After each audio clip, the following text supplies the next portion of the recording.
Merry Christmas sa atin, and yan, ang ating New Year ay malapit na nating i-welcome. We've been through a lot, pero praise the Lord, yung faithfulness niya talaga, yung goodness niya, no? And of course, yung mga ina-anticipate natin this coming New Year, and yung atin ding mga pinagpapasalamat, of course, itong nagdaang 2025. And hopefully tayo po ay mag-commit sa ating membership. Wag po kayong matakot doon sa membership class. And it's just introducing yung ating community, but more importantly, yung ating faith, kung paano natin mas lalong pinahalagahan and binuview yung ating pananampalataya sa ating Panginoon. So that's also one of the reasons bakit tayo may membership class. And again, nasabi na yung reason why we should be a member of a community. And praise the Lord, kasi nga, one of the things na pinagpapasalamat namin as a family is being brought dito sa church na ito. From Muntinlupa kami, although nagkakilala kami ng Pastor Kyle, so Pastor Doy sa mentoring. But when we were brought here, talagang kahit mismo yung aking mga anak, they're at home. They feel at home. They feel that they're, yung belongingness nandoon. Wherein there's a community that are praying for them and also journeying with them. Napaka-importante nung journeying with them. And mamaya makita natin, one of the things na bababanggit ko, yung on how Jesus Christ journeyed with the people na talagang kanyang pinili, hinirang at binigyan din, pinagbalikan o nirestoran ng kanilang dignity. Ayan. So today, mga kapatid, we are going to continue on sa pag-aaral ng Gospel ni Luke. And our message for today, ang title niya is Grace Found Us on the Ground, Your Sins Are Forgiven. Tingnan natin ano yung paano ba natin dapat i-view yung your sins are forgiven na sinabi ni Jesus Christ dito sa text na ito. And also, continually communicating to us, even na tayo ay nandito na sa walk of faith by His grace. Alright, so, tingnan muna natin yung aking cheat note. Yan.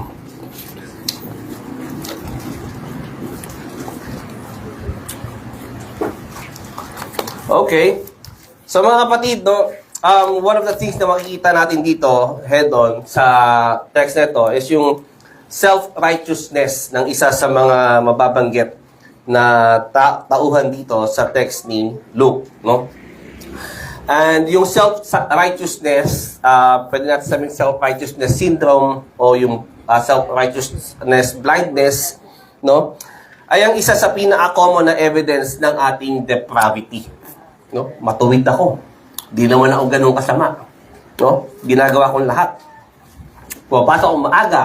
Mga ganun, naglilinis ako, ganito yung ginawa ko. Those are the things na pwedeng sa atin, nag-i-incur or nagtitrigger ng ating self-righteousness syndrome. And it's an evidence ng ating depravity being having that sinful nature in us. We measure others based on our merits and standing. We position ourselves as the standard of what is to be a believer of Jesus Christ. Ako nga Kasi ako, bakit naman ako? Ganun din naman. Pero ito, di ba? And para di tayo ma-confuse, ang pagbabalik tanaw sa mga biyaya at pagpapala o yung mga nararanasan natin sa nakabutihan ng Diyos ay nararapat naman talaga. Pero ito ay para sa para sa pagpapasalamat. At hindi para ikumpara ang ating sarili sa iba o ang iba sa ating sarili. Mahalaga ito kasi ang pagtingin natin sa biyaya ng Diyos ay nagpapalawig o lalo nagpapalawak ng pagtingin natin sa ating sarili. paano natin pinuview yung grace ng Lord. Ganun din natin tinitingnan yung ating sarili, no? At ito rin ang nagiging batayan din natin, no? Kung paano natin tinitingnan ng ibang tao.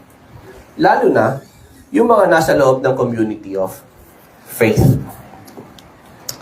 At yan yung ating i-unpack today sa ating text.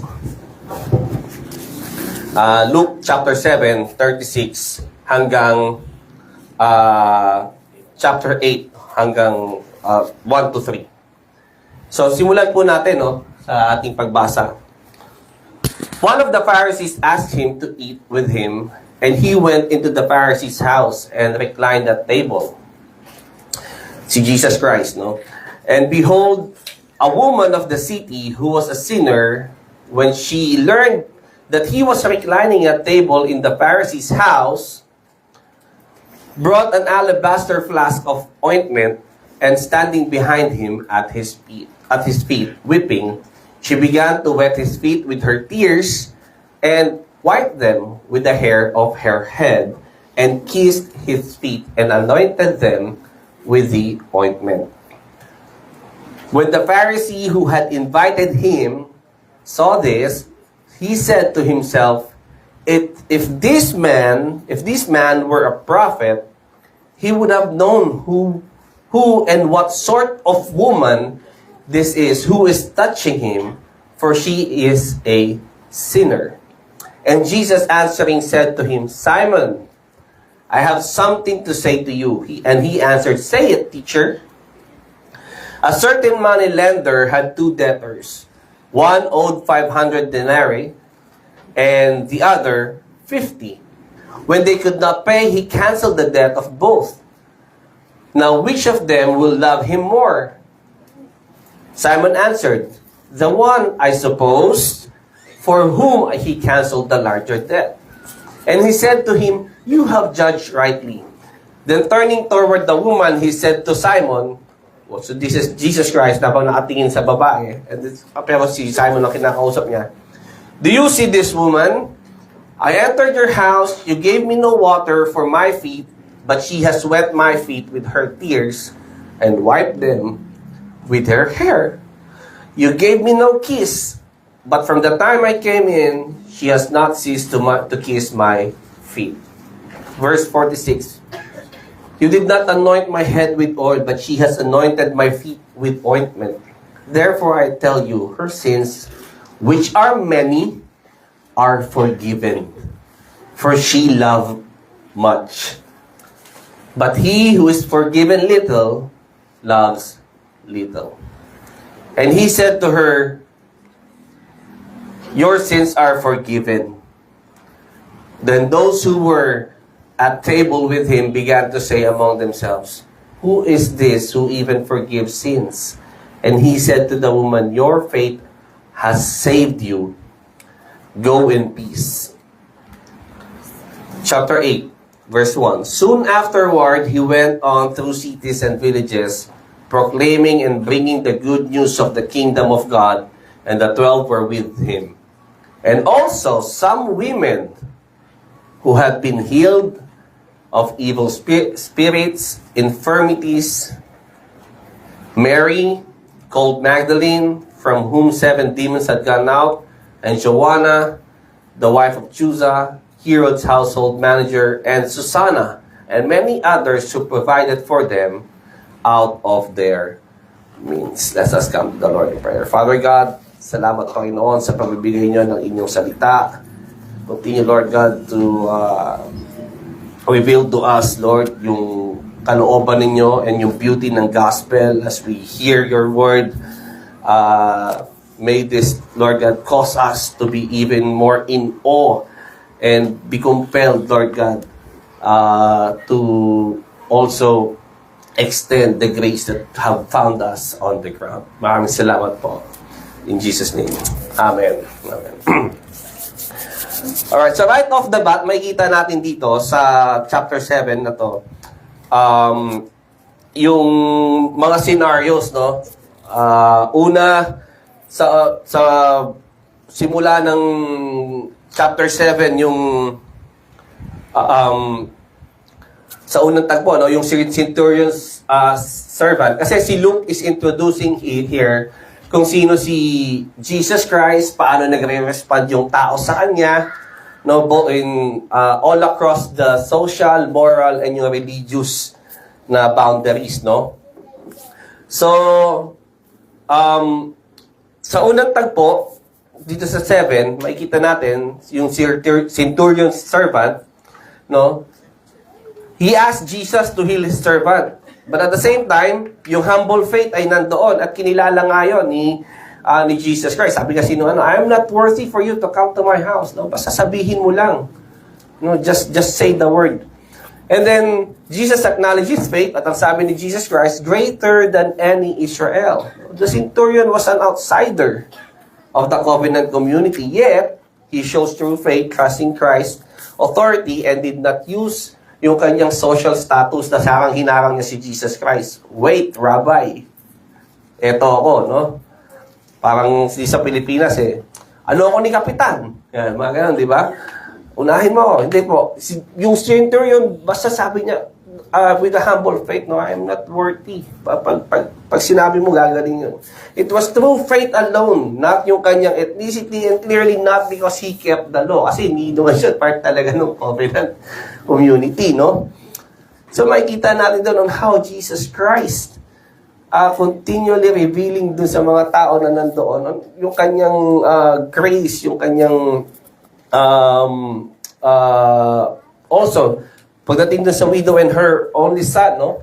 Yung kanyang compassion. Jesus raises the only son, yung namatay na anak ng widow. At ito yung maganda doon, kasi pag binasa natin yung 11 to 17, yung widow hindi naman nag-ask the Lord, buhayin nyo yung aking anak. At sabi doon, nilalabas na yung patay, buhat ng patay, mga tao nag-iyakan. And then Jesus had compassion, sabi doon sa verse 13, no?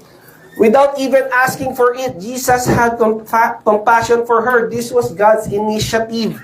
The dead cannot make himself undead, but Christ's words alone brings life from death. Parang tayo. Katulad natin, no? We cannot save ourselves. We are dead to our sins, our transgressions. And yet, because it's God's initiative work in us, kung maalala nyo paano nyo narinig ang salita ng Diyos, ang gospel, no? Kung gaano man yung kalinaw o kalabo, but God worked His way and regenerated our spirits. Hence, andito tayo ngayon. And then si John the Baptist, yung ikatlong tagpo dito sa chapter 7, no? Yung question ni John, kung si Jesus ba talaga yung Messiah, kung mapapansin mo, ba magpinsan sila? They even had yung magandang kwento nung yung kanyang mother, no, na supposedly hindi na dapat magbubuntis dahil sa kanyang katandaan, no, si Elizabeth. And yet nagdalang tao, and then nagpunta pa si Mary and napajump pa siya, no, while he's still in the womb. And yet ito yung tanong, no, ikaw ba talaga yung Messiah? And then ang sagot ni Jesus Christ was not just a simple yes, but he pointed them to the fulfillment of the prophecies of Isaiah. Nangyayari na yung pinaprophecy ni Isaiah. Pero, even after that, yung religious leaders during those days are still rejecting God's purpose for themselves. At ngayon, dito sa pagtagpong ito ng ating text, yung contrast, no, makikita natin dito. Simon the Pharisee and the sinful woman. No, si Simon, known for his reputation, respected, law-keeping na individual and self-righteous. No, and then yung sinful woman, known for her reputation din naman. Kaya lang infamous, no? Yung sinful, dirty, broken. No, magkaiba ang katatayuan nila. Yung kanilang estado. And even on how community views them. Isa nakatayo sa sariling righteousness at yung isa naman nakaluhod sa harap ng biyaya ng Diyos. At makikita din natin dito that during those days kasi ang mga Pharisees are segregationalists, kumbaga. Sinesegregate nila sa kanilang sarili. Hindi ka pwede basta lumapit sa kanila. Especially if you have a reputation na ikaw ay marumi o ikaw ay makasalanan. No? Yun yung kanilang isa sa mga tumatatak sa kanila. Na hindi ka pwede lumapit. Otherwise, baka makontaminate ka. No? Yun yung kanilang paningin. They have to keep themselves holy as they are keeping the law. And they should not associate themselves sa ibang mga tao, lalo na kung sila ay makasalanan. Pero, again, dito sa Luke, makikita natin that grace does not meet us when we stand tall. Grace find us on the ground. And since grace does not meet us when we stand tall, how does it find us when we are on the ground? No? Paano tayo nakikita ng grace? Paano tayo hinanap ng grace? Hindi tayo nakita na aksidente, no? Rather, hinanap intentionally, no? And purposely. Even before the foundation of the world, ang sabi ng Ephesians, no? How does grace find us on the ground? Una, grace reveals our self-righteous poverty muna. No? Pinapakita ng grace yung ating reliance sa ating sarili ay hindi sasapat. No? Si Simon ay malinis sa panlabas, maayos ang reputation, no? And tama yung kanyang theology. No? Pero sarado naman yung kanyang puso.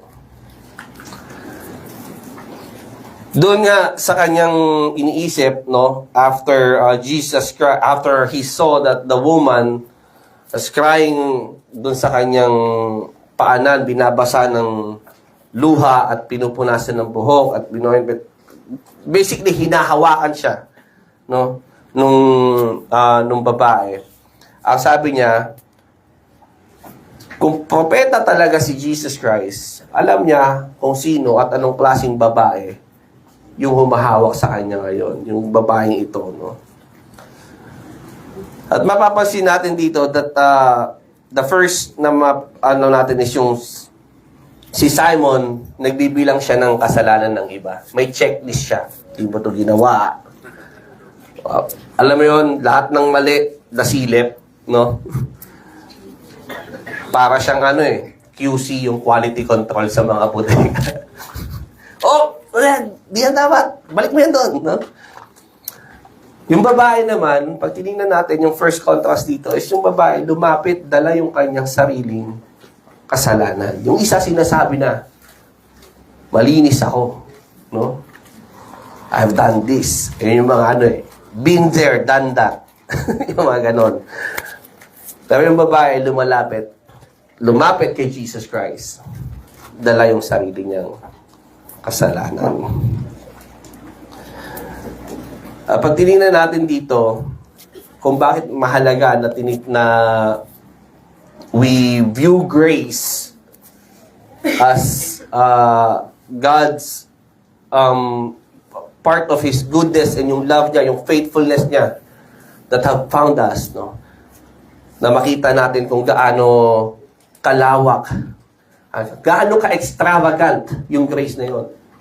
Importante yun kasi otherwise, yung self-righteousness ay magiging religion sa atin. Ang self-righteousness, hindi dahil hindi mo kinikilala ang Diyos. No? Rather, meron kang ibang pagtingin sa iyong sarili. Ang self-righteousness ay hindi ka wala ng relihiyon. Sabi nga, ito yung pinakamapanganib na uri ng relihiyon. Nandun ka sa part ka na ng church, sinasabi mong Christian ka, pero you're also positioning yourself na kumbaga parang on the another level ng pagiging Christian, no? Sabi ng mga Baptist, super Christian po kami. Pero just a joke. Yeah, mga super Christian, parang may special ability, no? Pero sa Westminster Confession 16.5, ang sabi, our best works cannot endure the severity of God's judgment. Kahit gaano pa yung ginawa mong Bible reading itong 2025, yung no absences mo ng Lord's Day, no? Pero kung yun yung ibinibida mo, kaya ka nandito tinatanggap ng Diyos, no, hindi po yun sasapat. Kasi in reality, it cannot endure the severity of God's judgment.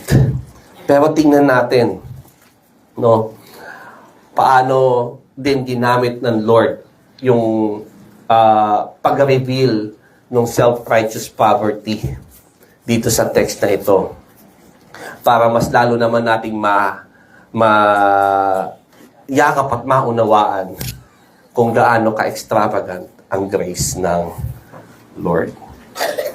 Sa point number 2 on how does grace find us on the ground, sabi doon, makikita natin on grace restores the broken through Christ. In verse 47 to 48, sabi ni Luke, no, therefore I tell you, her sins, which are many, are forgiven, for she loved much. But he who is forgiven little, loves little. And he said to her, your sins are forgiven. Tanong nga dito teka lang, forgiven before she wept o forgiven dahil umiyak siya doon sa kanyang ginawa? Hindi po. She was forgiven not because she wept. She was forgiven kaya ganun yung kanyang naging reaction. No? Yung grace preceded her actions and forgiveness came before devotion. Hindi siya pumunta doon para mapatawad. She was already forgiven, hence she came. Bakit? Kasi ito yung eksena, isipin ninyo. It's a dinner ng isang Pharisee, may sinabi sa lipunan, no? And yung setting noon, malamang maraming tao, maraming pagkain. It's basically a party. No, a party. And then pumunta. Kung paano nakapasok yung babae, hindi sinabi sa scripture. But nandun siya, nakapasok siya, no? And more probably, hindi siya din basta-bastang babae na, kumbaga, walang, pangit yung kanyang reputation, pero may sinabi siya sa buhay, no? Kasi hindi ka makapasok sa ganong partitipon, no? Parang mga yan gathering no, yung gathering ng mga nasa alta sosyedad dito sa atin. No, but she came there para humingi ng tawad. But because she understood na yung kanyang pinupuntahan is already extended His grace. Kasi bakit? Si Jesus Christ has been preaching dito sa buong Luke, no? Inaano na ni Luke na si Jesus Christ has been preaching. And it is safe to assume na isa itong babae ito sa nakarinig ng salita ng Diyos at yung pagpapatawad na ibinibigay ng Diyos doon sa mga nananampalataya sa Kanya. Kaya siya napapunta doon. No? Romans 10:17, hindi ka mapapalapit sa Diyos unless you heard. No? Hindi ka mag-aaral ng pananampalataya sa Diyos unless you heard the Word of God. Sabi nga, faith comes from hearing and hearing the Word of God. No? Yun yung kanyang lumunta siya doon sa piging, knowing she is not worthy and knowing that kumbaga yung odds talaga, no? Malamang when she was walking towards Jesus Christ and nakita nga siya dahil nga may reputasyon nga siya, yung tingin ng mga tao, imagine yung isipin niyo na lang, no? Yung tingin ng mga tao sa kanya, kumbaga hindi lang nakakatunaw, no? Nakakadurog. Kumbaga tinitingnan siya, wala siyang dignidad habang naglalakad siya papunta dun kay Jesus Christ. And yet, he went there, no? Si Simon, no, heard Jesus Christ. Sabi nga ano kayang purpose ni Simon? Ba't kaya niya in-invite si Jesus Christ? Pharisee siya Ang Pharisee is known kontrapelo ng mga ni Jesus Christ, no? And probably, although hindi ito sinabi sa text, is of course to probe or to test him. Talaga bang totoong prophet ito? No? Prophet nga lang yung kanyang idea, hindi Messiah, no? Kasi nga yung kanyang conclusion after niyang makita, nung nakikita niyang hinahawakan siya nung sinful woman eh. Sabi, kung propeta talaga to, hindi niya to hahayaang hawaan siya eh, no? Kung Christian talaga to, hindi to pag-aan eh, no? Hindi to magdidikit sa mga ganyang klaseng tao. Parang gano'n, no? But, pareho silang nakarinig, pero yung isa ang tugon niya with suspicion, propeta ba talaga to? But the woman heard Jesus, even prior to this gathering. He heard Jesus with faith. And he embraced what he has heard. And then, yung overflow na kanyang na-receive, no, ay nag-cause sa kanya to go at Jesus' feet and wept it with her tears. Wet Jesus' feet with her tears, and then wipe it with her hair, and then anoint him with the oil. Ang dala niya po, mga kapatid doon, pag tinignan ninyo, is yung alabaster, no? Binanggit ni Luke. Yung alabaster could be an heirloom, no? Iniingat-ingatan ng kanilang buong family, or could be her entire savings. Basically, yung kanyang support. Whatever happens, dapat, ano na siya eh. And yet, andun siya, dinala niya, no, to anoint Jesus there. She wept her feet. Ang ganda nung eksena dito, nung sinasabi ni sinasabi ni Jesus Christ, no? Nung binigay yung parable dun sa may nagkakautang, no? Sabi, may dalawang nagkautang, yung isa 500 dinari. Yung isang dinari is katumbas ng isang buong araw na sweldo, no? So that's 500 days versus 50 days na minimum, no? Tapos sabi, pinatawad, parehong kinancel yung utang. Sino yung mas magpapasalamat, no? Sino magmamahal talaga ng higit? Tapos, nung tinanong ang sumagot si Simon, no? Yung pagkakasagot ni Simon dito, as per Luke, I suppose, no? Tingin ko, hello, obvious yun, 500 tas 50, sino mas magpapasalamat? Total, yung 500.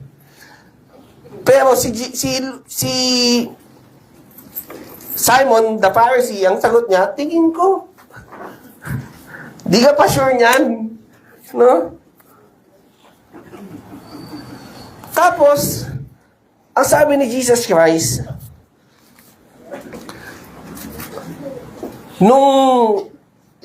sabi niya, he said to him, you have judged rightly. Yes, tama naman, no? But turning toward the woman, again, habang natin sa babae, si Simon ang kausap, no? Sabi niya, do you see this woman? I entered your house, you gave me no water for my feet. Kasi it's customary na pag may pumupunta, hinuhugas dahil galing nga sa travel, hinuhugasan yung paa. May servant dapat naman lang na, hindi naman sinasabi ni Jesus Christ na, ikaw na host ng piging na ito, ikaw ang maghugas. No?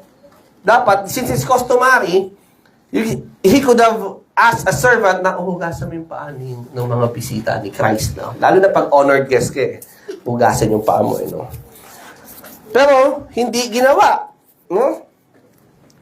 And, sabi niya, you gave me the water for my feet, but she has wet my feet with her tears, and wiped them with her hair. Sa Jewish culture, ang hair is her glory. No? So, imagine, no, yung kanyang disposition sa buhay, sinful, madumi ang tingin sa kanya ng community, and then may dala siyang alabaster, maaaring maayos yung kanyang pananamit, pwede para masabing may sinabi siya sa buhay, and yet andun siya, no? Humbling herself to the Lord. Again, this is the overflow ng kanyang na-receive na grace.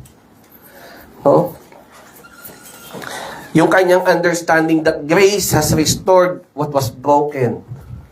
What had been broken by sin. Yung kanyang life. No? And then andun siya, hindi lang yon, humiliate herself even more by kissing her feet. Ang sabi ni Jesus Christ, itong tao, kasi ang mga Middle Eastern, pag nagkikita-kita yan, no? Beso yan, may holy kiss, no? Sabi ni Jesus Christ, hindi mo nga ako binigyan ng kiss eh. Pero itong babae to, walang tigil sa pag-kiss. Saan? Sa paa. You did not anoint my head with oil, but she has anointed my feet with ointment. No? So, yung babae ay nagpunta doon, hindi dahil siya ay humihingi ng tawad. Kasi ang sabi ng verse 47 and 48, therefore I tell you, her sins which are many are forgiven, for she loved much. No? Nagmahal, kaya siya nagpapakita ng pagmamahal na ganoon dahil nga pinatawad na siya. Ngayon, yung verse 48 ay hindi yung parang dun lang siya pinatawad, kundi ina-affirm ni Jesus Christ na your sins are forgiven. No? Yung grace of God is not by rituals, mga kapatid. No? The grace of God is not by rituals. Hindi siya emotional display. Naalala ko dun sa dati kong simbahan, no? Pag di ka umiyak, di ka na bless. Di ka na puspos. Pag di ka na pasayaw, kulang ka sa faith. No?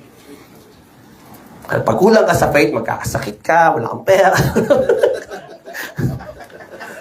Ang hirap. Huh? But the grace of God is not by rituals, emotional display, but through the faithful preaching of the gospel of Christ.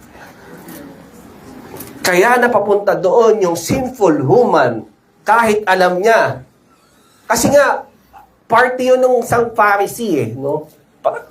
Piging yun na inihanda ng isang Pharisee. Ang Pharisee, hindi yan papayag na may lalapit sa kanya. They will keep their distance sa mga taong makasalanan, madumi. No? And yet, nagpunta siya doon. Kung bakit?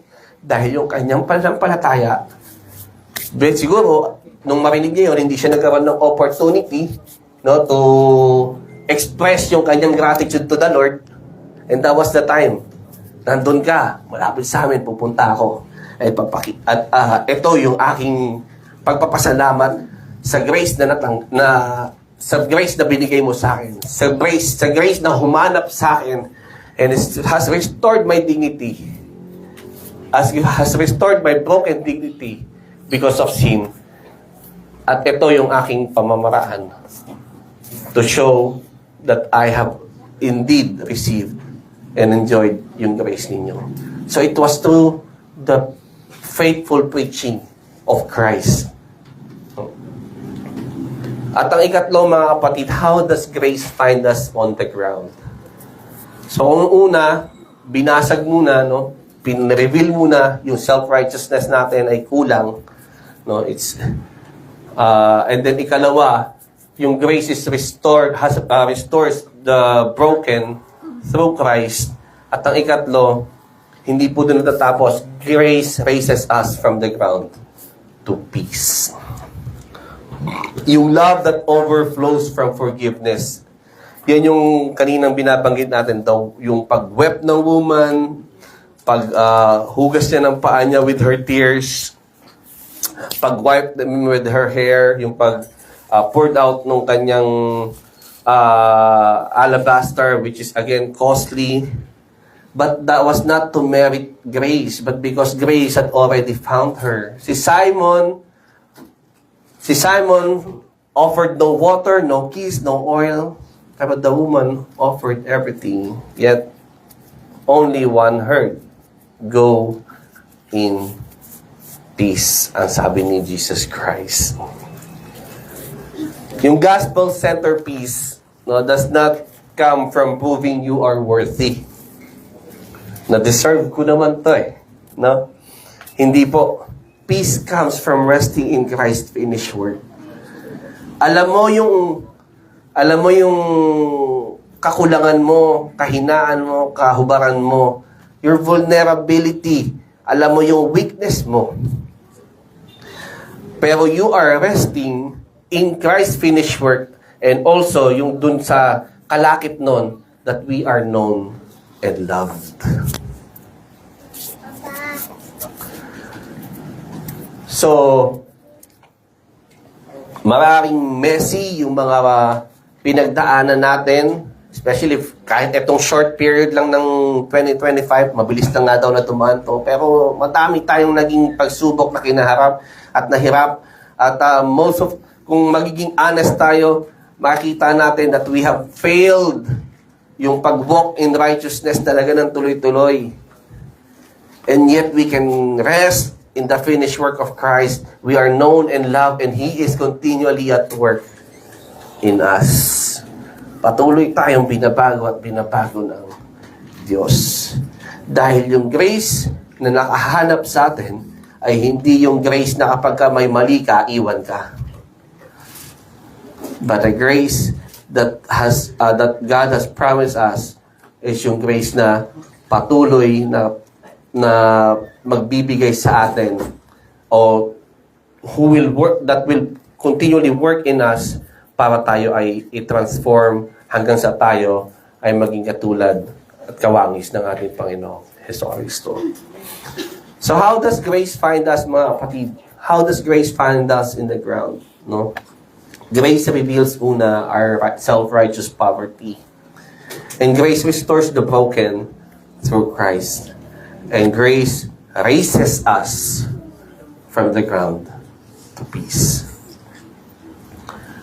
Ang gospel does not call us to stand taller na tayo pinamagaling, tayo pinamabait, tayo pinaka-reform, tayo magaling sa congregational singing. Hindi po, no? It calls us to come lower. Grace found us not at our best. Not when we were impressive, but on the ground, broken, at saka yung empty-handed tayo. At doon mo, ma-appreciate, at doon mo lalong makikita kung gaano kabuti ang Diyos. Kasi, yun yung condition mo, pero ang sabi niya, your sins are forgiven. No? So, the call is not to clean yourself up bago ka lumapit sa Diyos. O patunayan mo muna na sincere ka. O mas okay ka na. No? Yung sabi ni Pastor Kala, paano gusto mo munang ayusin sarili mo, ikaw nga yung problema. Ang gulo nun, no? You want to solve the problem, ikaw nga yung problem. No? So, anong dapat? Ang call kasi is to repent and believe. Lay down your righteousness. Hindi yan sasapat. No? And rest in Christ alone. Rest in His faithfulness. And when grace finds us on the ground, it will raise us to walk in peace. Tingnan natin kung ano yung itsura ng we are walking in peace sa verses 1 to 3 ng chapter 8. Makikita natin doon yung what it produces, no? It creates yung love mo for others. Kasi doon sa mga binanggit ni Luke o sa mga pinangalanan ni Luke, no? And it is unusual for a rabbi to take woman na kanyang tinuturuan, no? Puro male lang ang kanilang tinuturuan sa ano. But Jesus in His entourage, nung kanyang ministry, may mga babae. At yung mga babaeng pinangalanan doon, sino? Si Mary the Magdalene. No? So although si Mary the Magdalene ay kilala siya sa sinasabi ng tradition na harlot siya or prostitute siya, hindi po, no? Wala pong sinasabing, wala pong evidence na ganun yon, na ganun nga siya, no? But may 7 demons na lumabas sa kanya, no? But he's a known sinner. She's a known sinner, but hindi po yun pagiging harlot niya. But ganun pa man, makikita natin, no? Andun din si Joanna, si Susana. ang mga ito, no, has been viewed or had been viewed by the community na marumi at kumbaga dapat wala ka dapat sa entourage na yan. Kasi ito yung ano mo ito yung past mo no? Pero ganun pa man, no, grace found them on the ground and it traced them to walk in peace. At ang nangyari, it created love for others, nag-produce ng good works kasi sila yung aid Sila yung aid ng mga nung ministry ni Jesus Christ, no? At ang pinakamaganda doon is yung liberation nila from the bondage of sin. So mga kapatid, grace found us on the ground.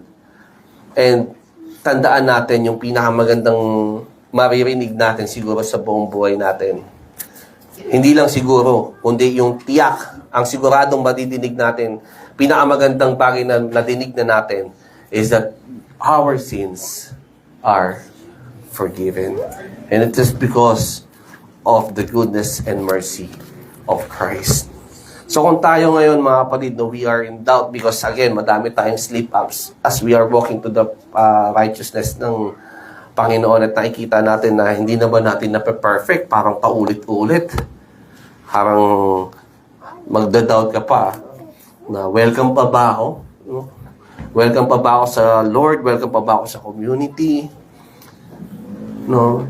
Balikan natin kung paano ang Panginoon ay pinakitaan niya ng grace yung someone who was outside from the community, from the covenant community, yung centurion servant. No? Pinakitaan niya ng compassion yung hindi man siguro, no, nalalakad niya, hindi naman niya iniisip na, diyan si Christ, no, diyan tayo hingi. Hindi nga basta Christ revealed yung kanyang compassion dun No? Patuloy niyang ginagawa, yung finulfill niya yung mga prophecies na ito na, naghahari na ang Diyos, dumating na yung tagapagligtas, kahit na ang naging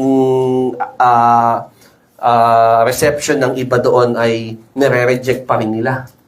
No? Hindi tumigil yung purpose ng Lord just because may mga nagre-reject.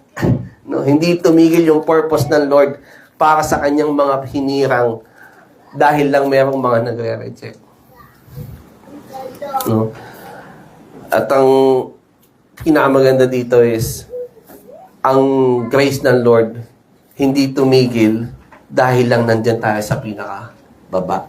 So we can come to Him kahit na tayo ay vulnerable, kahit tayo ay weak, kahit wala tayong maibabalik. Just simply come to Him. Kung yung mga tao nandoon sa party ng Pharisee ay nandoon to party, yung sinful woman, because again, yung extravagance ng grace ay nakita niya, ay nandoon to give worship, to honor, and glorify Christ. At ganun din tayo. We have seen the extravagance of grace, so we can continually come to worship and glorify God.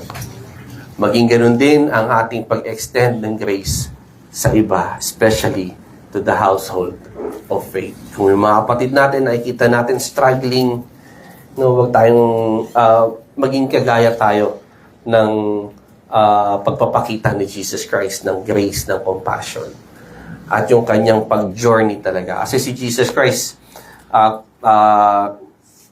kilala siya, no, na associated siya sa mga tax collectors, sa sinners, sa mga malalakas kumain kasi lagi siya nasa kainan, no? Ganun yung kanyang ganun yung tingin sa kanya. Yung tingin sa kanya, no? So makikita din natin doon yung importance ng pag-journey. No, maaaring meron tayong makakilala na ganun yung reputasyon, but we journey with them regardless, no?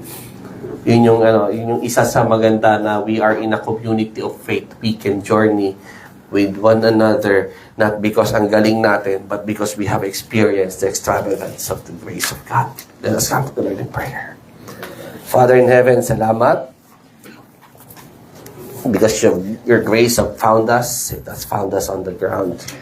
Sa pinakamababang posisyon ng buhay namin, ay kinatagpo nyo kami.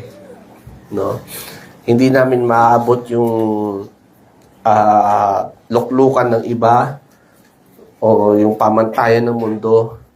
But ang ginawa nyo, Panginoon, kayo na mismo yung bumaba. No? Kayo yung pumunta sa aming kababaan at inabot kami upang ipakita sa amin yung aming self-righteousness ay hindi sasapat. At yung grace nyo will restore us, yung pagiging brokenness namin because of our sins. At hindi lamang iyon, kundi tinuruan nyo din kami, tinutulungan, ini-enable nyo din kami to the work of your Holy Spirit to walk in peace, to continually walk into your righteousness. Gaano man po kahirap yung aming pinagdadaanan o gaano man namin kahirap nilalabanan yung kasalanan. But the assurance, Lord God, that you have accepted us, that you known and loved us, ay ang nagiging paalala ninyo, Panginoon, para maging makapagpatuloy kami sa paglakad sa pananampalataya at ang maging response namin, Lord God, is to worship you and to glorify you, to enjoy you forever. Maraming salamat, Panginoon. Continually, Lord God, to reveal yourself sa amin. Patapos na yung taon at we will welcome again another year. Ang bit-bit namin, Panginoon, yung katiyakan that our sins are forgiven. At ang ibig sabihin ng Lord God, we can go in peace. First, we have yung peace namin because we have been reconciled to you. And yung peace namin because we know that you are with us. So regardless ano yung tatahakin namin this coming 2026 and the years to come, Father God, we can be confident na kasama ka namin. At higit sa lahat, Lord God, we can continue, Lord God, to remind us na we should also extend yung grace na natanggap namin sa iba. Maraming salamat po. This is our prayer in Jesus' name. Amen.